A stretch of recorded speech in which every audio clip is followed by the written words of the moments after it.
Fourth class Hindi बांसुरी part 4 लघु सरिता। इस पाठ के प्रश्न उत्तर फुल वीडियो के साथ है। इसमें फर्स्ट है, नदी में बहते वर्णों के मेल से 5 नदियों के नाम लिखिए। जिसमें ये 5 नदियाँ दी गई हैं। तो इसमें है गंगा, यमुना, गोदावरी, सोन, कावेरी। चित्र देखिए और लिखिए यह चिड़िया क्या कर रही है।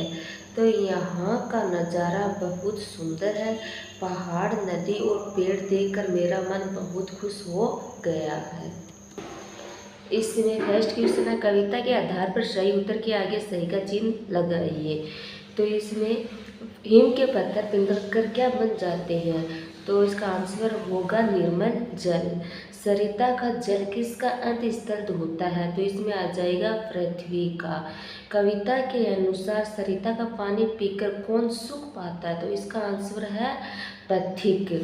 अगला है, कविता की वे 6 पंक्तियाँ लिखिए जिनमें जल के पैदल चलने की बात कही गई है। तो इसका फर्स्ट पंक्ति है, कल कल करती छल छल बहती सरिता पैदल चलती जाती, पर्वत लागे खेतों को सींचे, न रुकती न थकती जाती, प्यासे पथिकों की प्यास बुझाती, सागर में मिलने जाती। इसका अगला क्वेश्चन है कि निम्नलिखित प्रश्नों के उत्तर दीजिए। सरिता का जल कहाँ से निकलता है। तो इसका आंसर है, सरिता का जल पहाड़ों पर जमी बर्फ के पिघलने से निकलता है। हिम के पत्थर पिघलकर निर्मल जल बनता है और वही सरिता का रूप लेता है। अगला क्वेश्चन है, कविता में जल को चंचल क्यों कहा गया है। तो इसका आंसर है, सरिता का जल एक जगह पर स्थिर नहीं रहता। वह कल कल छल छल करता हुआ हमेशा बहता रहता है, कभी रुकता नहीं कभी थकता नहीं। उसकी यही हरकत उछल कूद और लगातार बहते रहना चंचलता दिखाता है। अगला क्वेश्चन है, सरिता का जल पृथ्वी तक कैसे पहुँचता है।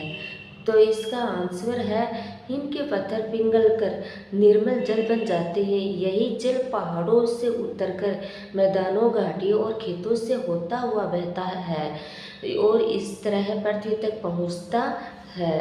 अगला क्वेश्चन है, इन शब्दों के दो पर्यायवाची लिखिए। कि जो ये शब्द दिए गए हैं इनके पर्यायवाची शब्द लिखनी है। तो पहला है सरिता, तो इसका पर्यायवाची शब्द है नदी, तटिनी। अगला है जल, तो इसका हो जाएगा पानी, नीर। अगला है गिरी, तो इसका हो जाएगा पर्वत, पहाड़। अगला है वसुधा, तो इसका हो जाएगा पृथ्वी और धरती। इसमें आगे क्वेश्चन दे रखे हैं कि इनके दो शब्द युग्म आप भी लिखिए। कि ये दिए गए हैं, इनके युग्म शब्द लिखने हैं। एक ही शब्द को 2 बार लिखना है।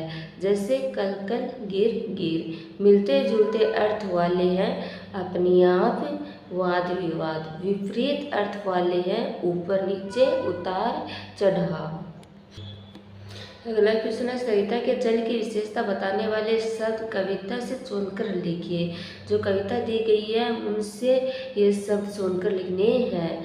जैसे शीतल, निर्मल, चंचल, कलकल करता, अविरल, स्वच्छ। अगला क्वेश्चन है कि दिए गए विशेषण शब्दों को उनके उचित विशेष से मिलाकर लिखिए। ये दिए गए विशेषण शब्द हैं, इनको मिलाकर लिखना है। तो विकल का चट्टान,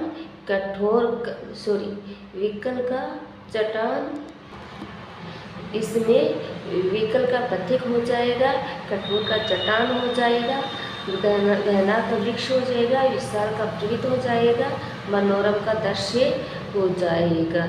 अगला है, जल की अंतिम ध्वनि लय है। कविता से वे शब्द चुनकर लिखिए जिनकी अंतिम ध्वनि लय है। तो इसमें शीतल, निर्मल, जल, विकल, चंचल, अविरल, वत्सल, पिंगल, कलकल, छल छल, अंतस्थल, पिंगल। इस प्रकार ये क्वेश्चन है। धन्यवाद।